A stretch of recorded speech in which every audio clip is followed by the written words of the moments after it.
You want to make sure that you use the accurate amount. You don't want to over pour. You don't want to pour too fast. You could potentially ruin your batch, and you might have too much left over to where your batch size isn't accurate for how many bottles you have laid out. So you always want to make sure that you are pouring carefully, you aren't splashing, and you also want to make sure that if any oils are hot, you don't hurt yourself.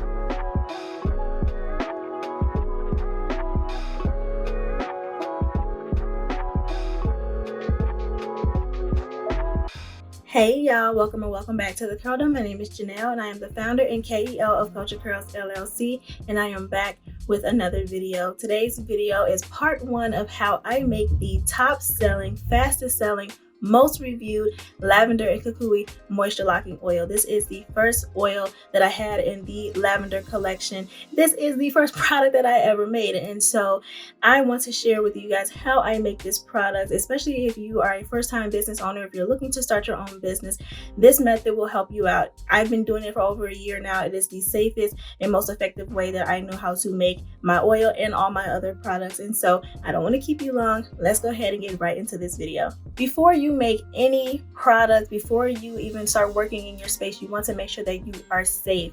Safety comes first, and so before I do anything, I make sure that I have on my mask, my apron, I make sure that my hair is covered, and I also make sure that I have on gloves. This step is crucial to making sure that you are not only safe for yourself and the environment is safe, but you're also make sure that you're protecting your customers as well. The next thing that I do before I get started is I want to make sure that my space is clean. I wipe down my table and I disinfect my area before I place any products in that area. And the reason why you want to clean down your space before and after each use is because you don't want what you used the last time when you were formulating to get transferred into your new batch of formula. So always make sure that your space is wiped down.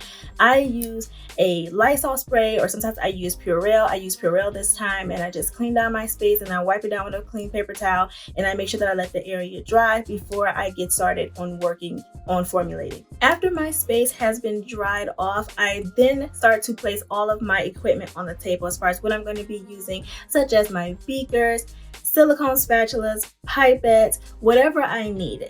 It's important to have all of this laid out before you get started so that you're not scrambling while you're formulating, trying to go and get it. You want to make sure that everything is where it needs to be so that you have it within arm's reach. Another reason why you want to make sure everything is laid out is so you can make sure that you're not touching things in between formulating. You want to make sure that your hands are in the proper space at the right time. So if you wipe down your space and you start laying everything out, and let's just say you start formulating and you're pouring an oil and then you say, oh wait, I need something, and you reach into a drawer, you could potentially be cross-contaminating your area. So do not do that. Make sure everything is laid out, including your formula sheet. So if you need a formula sheet while you're working, I always keep my formula sheet while I'm working, just so I make sure that I have the accurate measurement every single time. Now, the formula hasn't changed in over a year, but you don't want to just eyeball it. You don't want to just assume that you know the exact measurement. You always want to make sure that you have the exact measurement right in front of you. Always make sure that it's a clean sheet of paper that you have laid out on your table.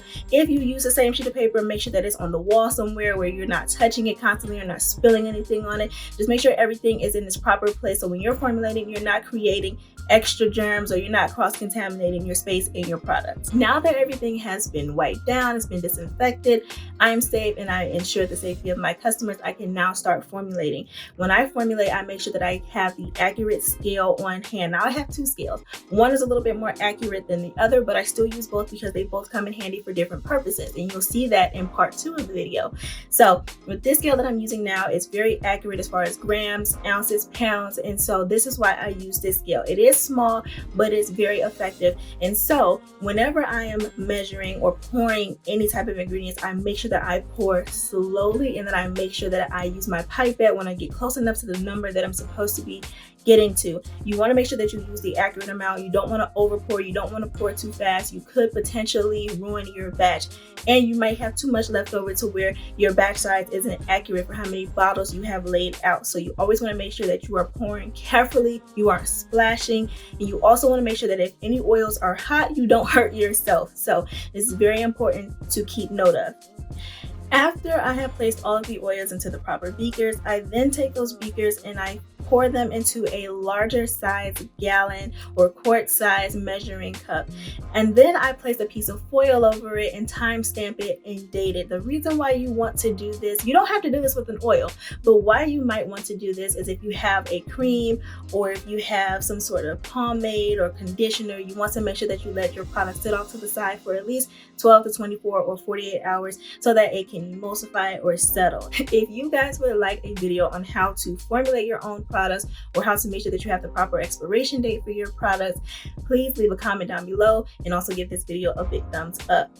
Okay, so we are at the end of this video and thank you so much for tuning in. I know this was a very short video, but that's because I broke it up into 2 different parts. If you would like to see part 2, make sure you leave a comment down below saying I want to see part 2.